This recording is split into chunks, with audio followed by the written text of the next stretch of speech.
अमृत की धारा है धारा, जो देती दुखों से किनारा।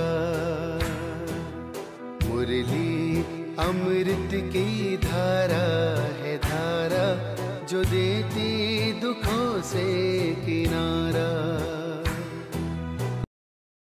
ओम शांति। आइए सुनते हैं 24 सितंबर 2025 दिन बुधवार की साकार मुरली। शिव बाबा कहते हैं, मीठे बच्चे, बाप आए हैं तुम्हारी बैटरी चार्ज करने। जितना तुम याद में रहेंगे उतना बैटरी चार्ज होती रहेगी। प्रश्न है, तुम्हारी सच की बेड़ी अर्थात नाव को तूफान क्यों लगते हैं? उत्तर है, क्योंकि इस समय आर्टिफिशियल बहुत निकल पड़े हैं। कोई अपने को भगवान कहते, कोई रिद्धि सिद्धि दिखाते। इसलिए मनुष्य सच को परख नहीं सकते, सच की बेड़ी को हिलाने की कोशिश करते हैं। परंतु तुम जानते हो कि हमारी सच की नाव कभी डूब नहीं सकती। आज जो विघ्न डालते हैं वह कल समझेंगे कि सद्गति का रास्ता यहां ही मिलना है। सबके लिए ये एक ही हट्टी है। ओम शांति।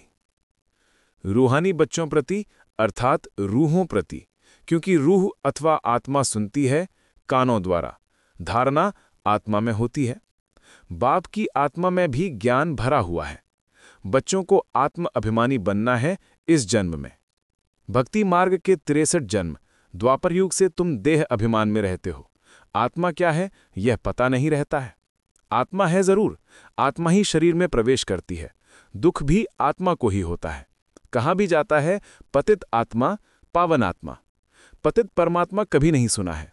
सर्व के अंदर परमात्मा अगर होता तो पतित परमात्मा हो जाए। तो मुख्य बात है आत्म अभिमानी बनना।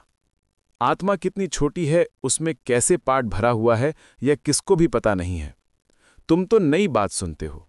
यह याद की यात्रा भी बाप ही सिखलाते हैं और कोई सिखला न सके। मेहनत भी है इसमें। घड़ी घड़ी अपने को आत्मा समझना है। जैसे देखो ये इमरजेंसी लाइट आई है जो बैटरी पर चलती है, इसको फिर चार्ज करते हैं। बाप है सबसे बड़ी पावर। आत्माएं कितनी ढेर हैं, सबको उस पावर से भरना है। बाप है सर्वशक्तिमान। हम आत्माओं का उनसे योग नहीं होगा तो बैटरी चार्ज कैसे हो? सारा कल्प लगता है डिस्चार्ज होने में। अभी फिर बैटरी को चार्ज करना होता है। बच्चे समझते हैं हमारी बैटरी डिस्चार्ज हो गई है, अब फिर चार्ज करनी है। कैसे? बाबा कहते हैं मेरे से योग लगाओ। यह तो बहुत सहज समझने की बात है। बाप कहते हैं मेरे साथ बुद्धि योग लगाओ तो तुम्हारी आत्मा में पावर भरकर सतो प्रधान बन जाएगी। पढ़ाई तो है ही कमाई, याद से तुम पावन बनते हो। आयु बड़ी होती है, बैटरी चार्ज होती है। हरेक को देखना है कितना बाप को याद करते हैं। बाप को भूल जाने से ही बैटरी डिस्चार्ज होती है। कोई कभी सच्चा कनेक्शन नहीं है। सच्चा कनेक्शन है ही तुम बच्चों का।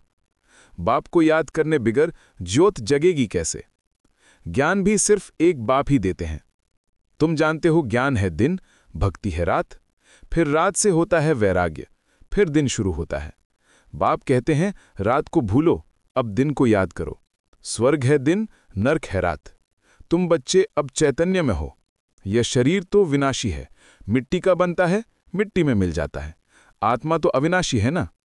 बाकी बैटरी डिस्चार्ज होती है। अभी तुम कितने समझदार बनते हो। तुम्हारी बुद्धि चली जाती है घर में, वहां से हम आए हैं। यहां सूक्ष्म वतन का तो मालूम पड़ गया। वहां 4 भुजाएं विष्णु की दिखाते हैं, यहां तो 4 भुजा होती नहीं। यह किसको भी बुद्धि में नहीं होगा कि ब्रह्मा सरस्वती फिर लक्ष्मी नारायण बनते हैं।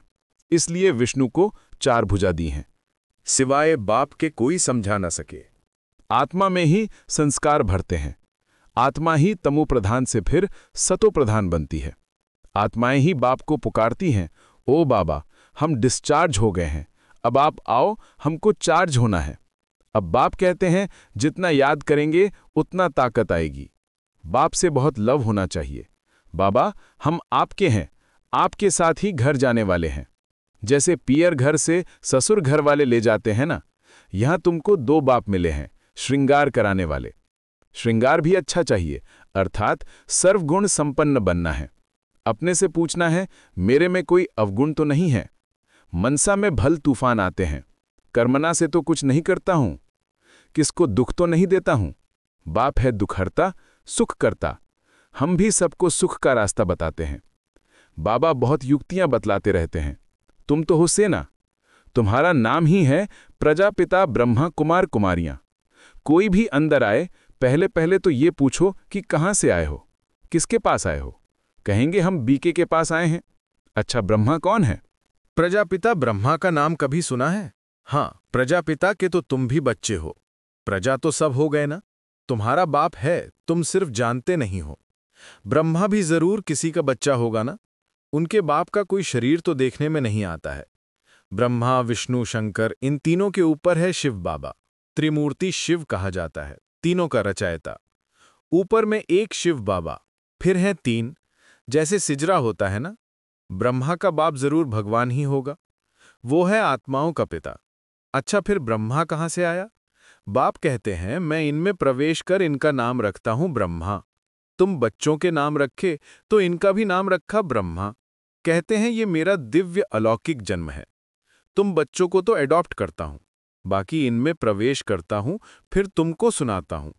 इसलिए ये हो गए बाप दादा। जिसमें प्रवेश किया उनकी आत्मा तो है ना, उनके बाजू में आकर बैठता हूं। दो आत्माओं का पाठ तो यहां बहुत चलता है। आत्मा को बुलाते हैं तो आत्मा कहां आकर बैठेगी? जरूर ब्राह्मण के बाजू में आकर बैठेगी। ये भी दो आत्माएं हैं, बाप और दादा। इनके लिए बाप कहते हैं अपने जन्मों को नहीं जानते हो। तुमको भी कहते हैं तुम अपने जन्मों को नहीं जानते थे।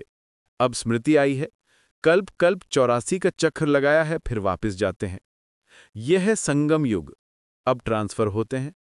योग से तुम सतोप्रधान बन जाएंगे, बैटरी चार्ज हो जाएगी, फिर सतयुग में आ जाएंगे। बुद्धि में सारा चक्र फिरता रहता है। डिटेल में तो नहीं जा सकेंगे। झाड़ की भी आयु होती है, फिर सूख जाता है। यहां भी सब मनुष्य जैसे सूख गए हैं। सब एक दो को दुख देते रहते हैं। अभी सबका शरीर खलास हो जाएगा, बाकी आत्माएं चली जाएंगी। ये ज्ञान बाप के सिवाय कोई दे न सके। बाप ही विश्व की बादशाही देते हैं। उनको कितना याद करना चाहिए? याद में ना रहने से माया का थप्पड़ लग जाता है। सबसे कड़ा थप्पड़ है विकार का।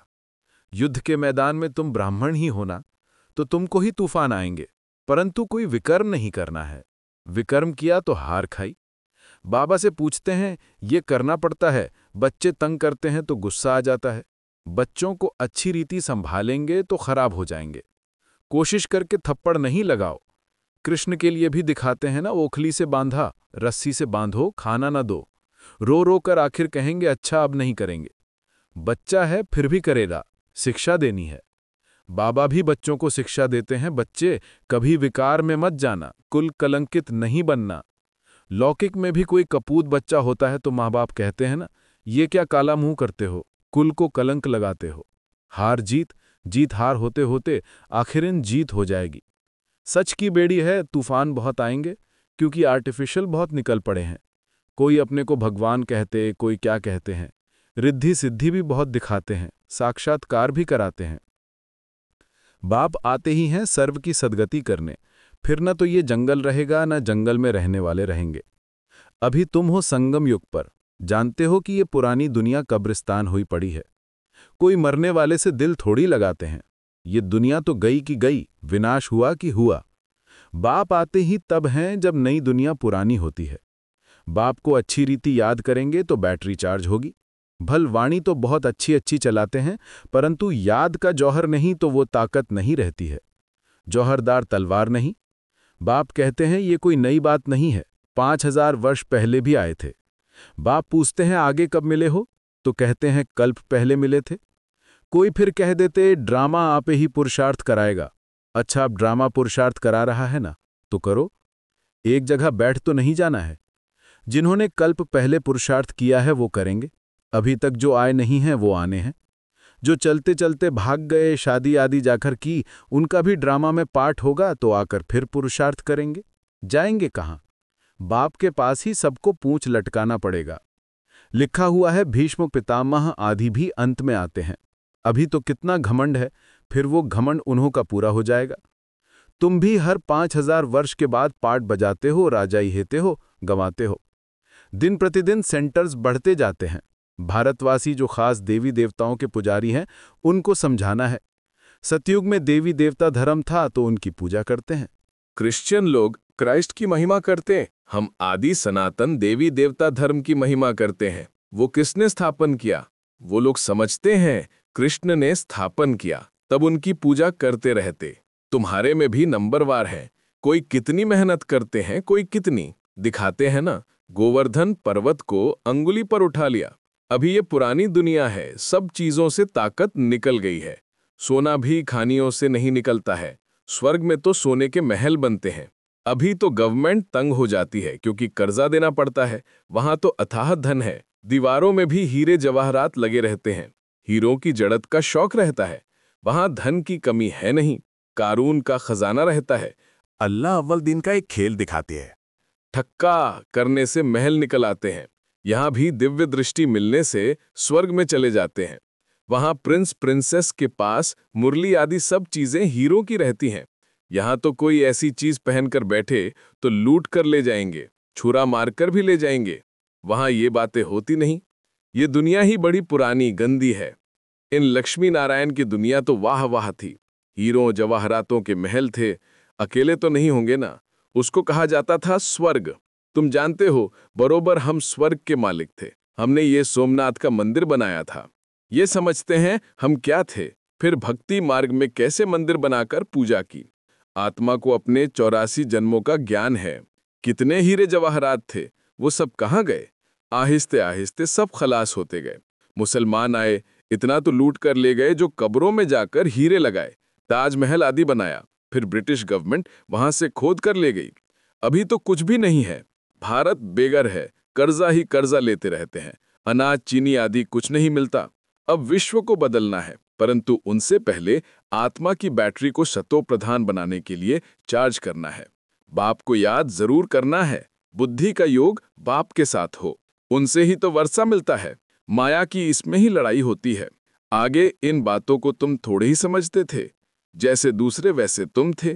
तुम अभी हो संगम युगी और वो सब हैं कलयुगी। मनुष्य कहेंगे इन्हों को तो जो आता है सो कहते रहते हैं, लेकिन समझाने की युक्तियां भी होती हैं ना। धीरे धीरे तुम्हारी बुद्धि होती जाएगी। अभी बाबा बड़ी यूनिवर्सिटी खोल रहे हैं। इसमें समझाने के लिए चित्र तो चाहिए ना। आगे चलकर तुम्हारे पास ये सब चित्र ट्रांसलाइट के बन जाएंगे, जो फिर तुमको समझाने में भी सहज हो। तुम जानते हो हम अपनी बादशाही फिर से स्थापन कर रहे हैं, बाप की याद और ज्ञान से। माया बीच में बहुत धोखा देती है। बाप कहते हैं धोखे से बचते रहो। युक्तियां तो बतलाते रहते हैं, मुख से सिर्फ इतना बोलो कि बाप को याद करो तो तुम्हारे विकर्म विनाश होंगे और तुम ये लक्ष्मी नारायण बन जाएंगे।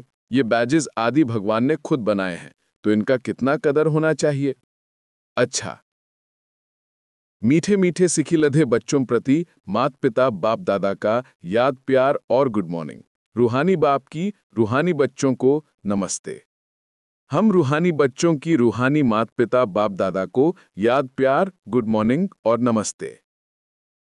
धारणा के लिए मुख्य सार। पहला, सर्वगुणों से अपना श्रृंगार करना है। कभी किसी को दुख नहीं देना है, सबको सुख का रास्ता बताना है।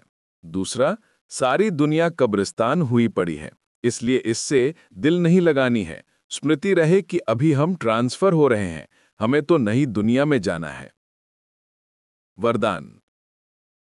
माया व विघ्नों से सेफ रहने वाले बाप दादा की छत्र छाया के अधिकारी भव। जो बाप दादा के सिकिलधे लाडले हैं, उन्हें बाप दादा की छत्र छाया अधिकार रूप में प्राप्त होती है। जिस छत्र छाया में माया के आने की ताकत नहीं, वो सदा माया पर विजयी बन जाते हैं। ये याद रूपी छत्र छाया सर्व विघ्नों से सेफ कर देती है। किसी भी प्रकार का विघ्न छत्र छाया में रहने वाले के पास आ नहीं सकता।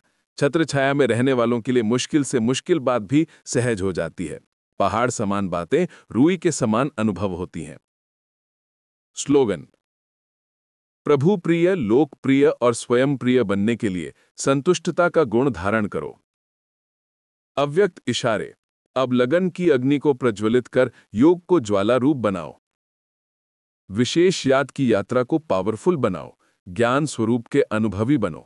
आप श्रेष्ठ आत्माओं की शुभ वृत्ति और कल्याण की वृत्ति और शक्तिशाली वातावरण अनेक तड़पती हुई भटकती हुई पुकार करने वाली आत्माओं को आनंद, शांति और शक्ति की अनुभूति कराएगी। ओम शांति।